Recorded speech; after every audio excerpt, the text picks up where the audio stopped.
The story starts inside a bar where an ugly maid is being complimented for being beautiful. A man who is seemingly as handsome exclaims of wanting to go out with a girl like her, but gets called out as he would have no choice of going out with her for an ugly guy like him. The rest of the women seems to have ugly noises, and calls out the ugly hero to be handsome, adoring him from afar.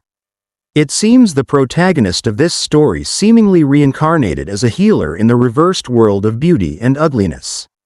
This was proven as he gets approached being questioned by an obvious gorgeous guy questioning if he was handsome. As the grill town outskirts in a small house, a wound was getting healed where a healer named Toa is set on finishing the healing. The MC advises the patient to take pills in the morning and take it easy. He appreciated the treatment, but was still surprised to find a clinic in such a remote place.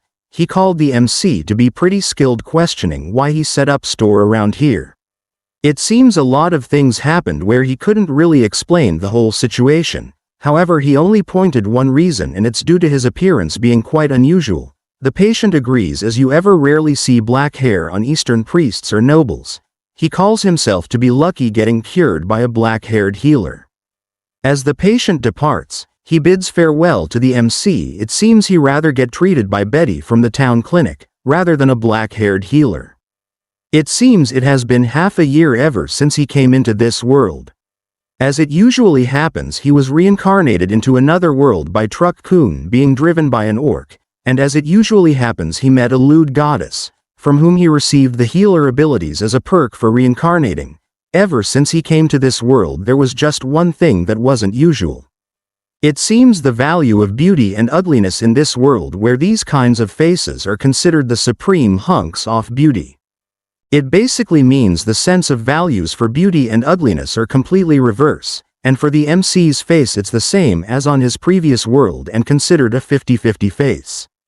With this and that for around half a year with the help of people around him and the treatment skills he got as a bonus, he managed to open a clinic in a cheap place at the corner of the town. As he yawns outside he exclaims of not affording to be picky. Although he still wants more income, he wants to try out few more things. Shortly after, an elf woman covered in sweat and drenched in all her holes is breathing heavily arriving at the front of the MC's clinic, hoping this one would help her. As the MC was quietly reading a book, as a knock could be heard, a woman's voice could be heard. As the MC excitedly got up for a customer, it seems his day was going well.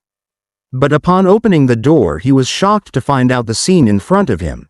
An elf was struggling to maintain her composure as she breathes heavily. She seemingly looks erotic. She asks for help and to be cured. The MC tries to give assistance, but upon touching her shoulders she instantly went into heat and loses herself, getting on top of the MC dripping with saliva and kissing him.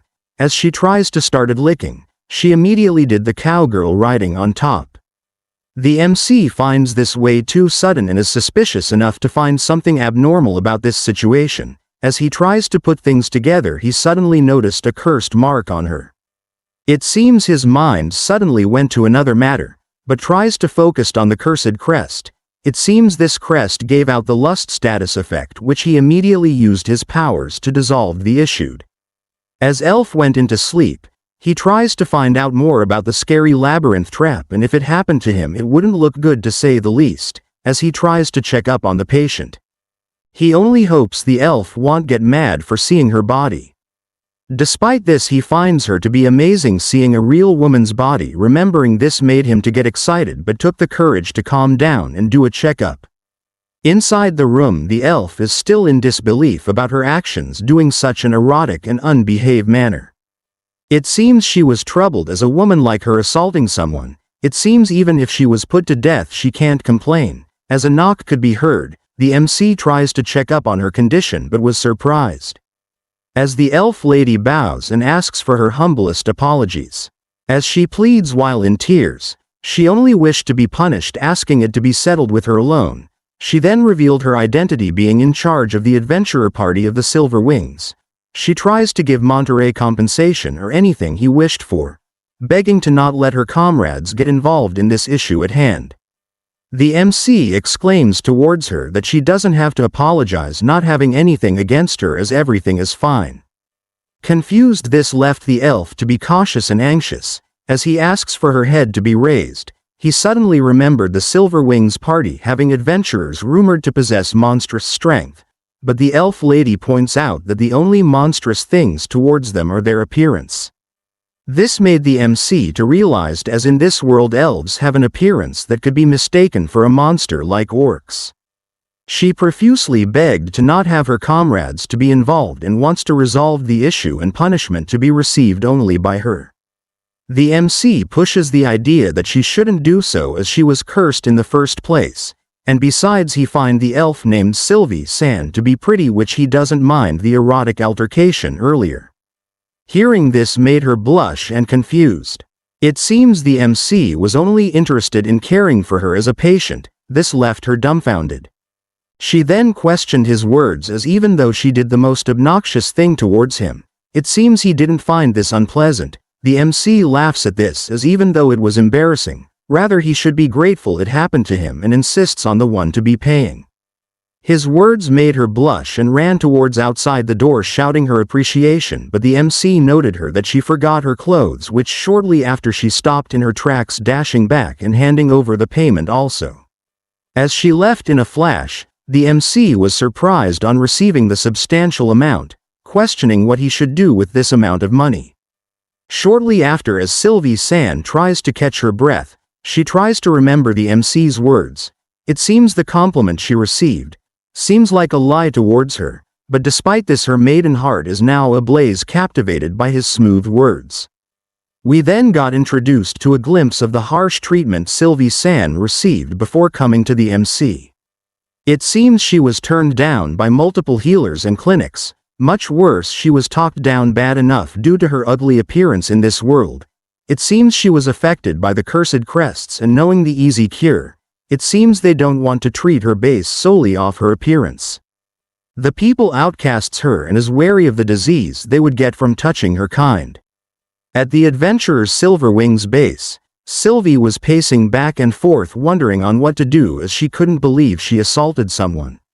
Thinking about it calmly, she really outdone herself doing something so outrageous, and no matter how much she pins it into the cursed crest, she couldn't believe an ugly woman would be doing that. Her problem now is that if the MC reports her, she would be charged guilty with no questions asked. It seems due to her appearance she would be always the one blamed no matter the reason. It seems this was her dilemma on wanting to become stronger, but remembering the MC's words of compliment gave her assurance, wondering if those were really his true feelings towards her. As she tries to assure herself, depicting the MC to be a considerate and good person, a woman suddenly barged in. Surprised, it seems this was her teammate named Irie-san. As she tries to know her condition, she blurts out of managing to find a healer to take on their requests, but it seems she was surprised to find Sylvie-chan cured. She hugged her tightly, crying as she was worried to death about her condition. With a warmth hug, Irie-chan was assured that everything is all right, as they sat down to discuss things on how she managed to cure herself. She then revealed that she assaulted a male healer. This altercation made them worried, but despite Irie-san calling the situation to be suspicious and dangerous as this healer might be planning something, Sylvie-chan disagrees as she was treated and not blamed for. Irie exclaims that this healer is definitely going to use that incident to blackmail her for money. She tries to reason as she got complimented.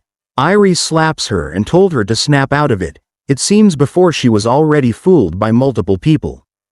Despite knowing this, it seems the MC didn't seem like a bad person towards her. Hearing this made Irie to settle down and wanted to meet this healer whom cured her.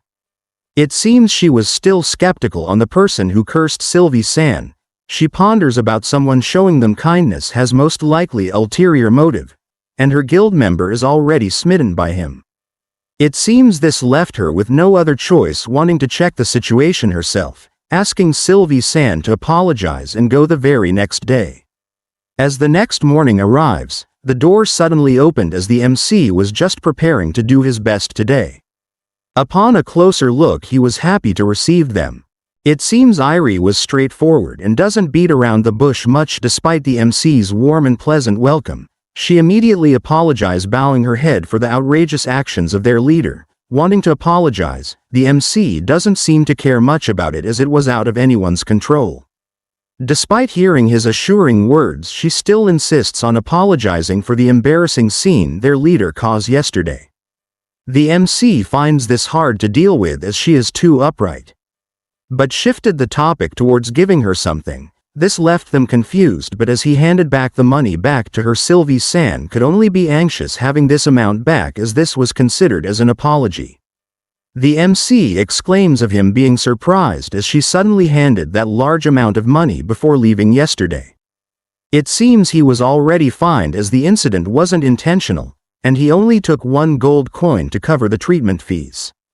As they talked more, Irie-san couldn't contain herself anymore and questioned what is the MC after, demanding him to tell the truth as what happened yesterday was their fault anyways. She calls him out for trying to trick them and won't fall for such schemes.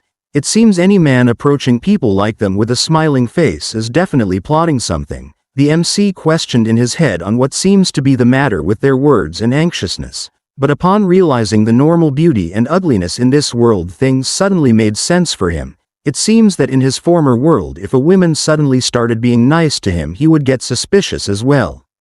He ponders on how he clears this misunderstanding up. Irie-san suddenly pulled out the magic stone of truth, wanting to expose the MC's true colors. It seems this stone can see through falsehood and can know when a person is lying. The MC hesitated for a moment, but ponders as how things would be easy. He dashes towards the stone, holding it tightly, confusing them.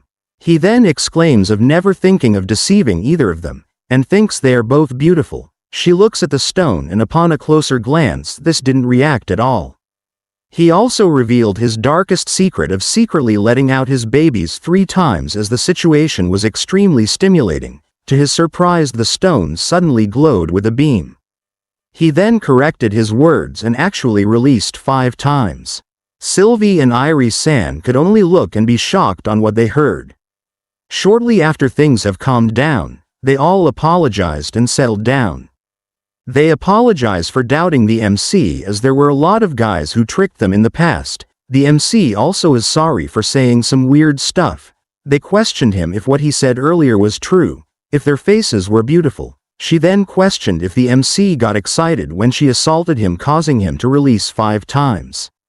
A silent and calm confession left the MC's mouth, where they call him a pervert, and asks to borrow a room to talk things out. It seems Irie-san has other plans, wanting to approach the MC one more time. With a confused look on Sylvie's face, her guild member seems keen on doing it again with the MC. It seems they plan to test things out going that far, and if he still doesn't mind, they can at least prove that he really has a thing for uglies like them, which again, the beauty standards in this world are turned upside down. Sylvie-san suddenly asks she shouldn't make excuses and points out to her clear ulterior motives, as the amount of juice pouring out of her baby-making hole was already overflowing. Sylvie points out her love juice was more than usual when she had the cursed crests. Irie-san could only exclaims that she doesn't have any ulterior motives and has a condition reflex. But her true feelings were already leaking from up and down under her legs. As they planned to assault the MC one more time as well, Sylvie-san was revealed to be relieving herself last night thinking about what happened. The MC suddenly barges in, hearing everything they were planning to do. The MC was also shocked on seeing the floor to be dripping wet. As he questioned this, Sylvie answered as these were a maiden's tears, but Irie-san disagrees, calling this oyster juice. Putting things aside, they plans of assaulting him would be bad, and even without doing things like that, he seems them pretty. He insists on starting out as friends. This made them to suddenly get excited, as he would be very happy to be friends with the two of them. It seems they were eager to visit as friends every single day. As they exclaims of visiting this would turn out to not happen, as several days later, the MC was bored playing with cats as they didn't came to visit him at all. He ponders of not doing anything to be disliked. It seems the cats in this world also has it rough and takes care of them, as the standards for pet cuteness is reversed. A cat girl suddenly appeared wanting to be pet and pampered. As the MC gave belly rubs, the cat girl suddenly twitched and shake violently. Upon a closer look, only this time the MC realized it wasn't a cat she was petting but a cat girl. Questioning her identity, It seems her name was Mine and heard about him from her fellow cat species. It seems she came here to ask him something, as she apologizes for losing her composure and enjoying too much. As they sat down, it seems Mina-san has some business with him. It seems Mina wants him to treat a comrade. This comrade was suffering heavily, and the symptoms were fever, convulsion, and lots of juices coming out. Her words confused him, but doesn't deny the requests and immediately asked to treat and help her as soon as possible. This left Mina to be greatly grateful, as the MC was a good person at heart and personality. We then transition to the main city, where their place seems like a mansion. It seems they all worked hard to purchase this. It seems they were a family. Hearing this made him to be eager on treating her comrade. As they entered inside, he was led towards the patient needing help.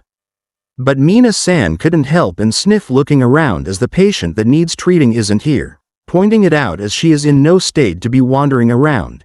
She then suddenly noticed a small note on the table. Upon reading it, it seems the patient fully recovered already and is on some urgent business. Mina, with the anxious face, exclaims of wasting his time. The MC doesn't look too bothered, as he is glad everything is all right. The MC asks that Mina shouldn't be too worried and thinks of it as visiting a friend's house. It seems this was too presumptuous of Toa, but Mina claims hearing this made her happy. Mina noticed the MC being different from other people, as he treat her like normal. This suddenly made the MC to realize it once again about the standards here. He then explains himself of being unusual, as he prefers girls with faces like hers. Mina couldn't believe what she's hearing, as there is no way something like that convenient could exist. The MC then reveals there is magic stones for detecting lies and doesn't mind that being used to investigate. She then questioned if the MC gets excited by her face. Mina calls him out, as it's easy to talk and say things. She then dashed in front of him, ripping all of her clothes, posing in an erotic way, questioning if this excite him. The MC could only look with frustration, as it's no good, and asks her to put on some clothes. It seems his sword had risen and couldn't contain himself. He then suddenly took off, rushing towards the exit going home. Mina-san couldn't believe as someone like her could be seen as beautiful by someone. This left her to blush and flustered, as Toa the MC is now labeled as a lady killer. We transition to the town outskirts on the western dungeon. Inside, Sylvie-san was disappointed as they couldn't meet Toa-san, as they got called for a compulsory quest. It seems they had no other choice, and could only hurry up and get this over with. It seems the monsters in this world is cute monsters that could kill. It seems they were seen as ugly and as a good match for them. Without any hesitation, they went on a rampage, defeating every single monster. It seems they were both powerful. Even up against a giant teddy bear, they were able to easily defeat this. As the monsters fell, they find the situation to be finally over and couldn't wait to see Toa-san. Back at Toa-san's home, as he was feeding the cats, a sudden voice could be heard, as his actions are not very commendable.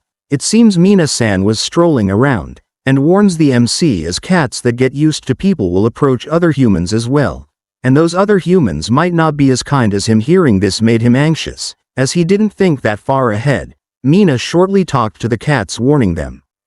She also dropped a few fruits as a souvenir. It seems she picked this up due to what happened yesterday, as she encountered an apple trent. As the MC approached her, he questioned if she was hurt, but suddenly tripped and causing the fruits to also fell. But with a quick scoop, Mina-san saved the fruits and the MC on getting a bruised. She points out, despite looking like a frail little girl, she is at the same time a high-ranked adventurer. As they headed inside, Toa-san questioned if he could do something for in return.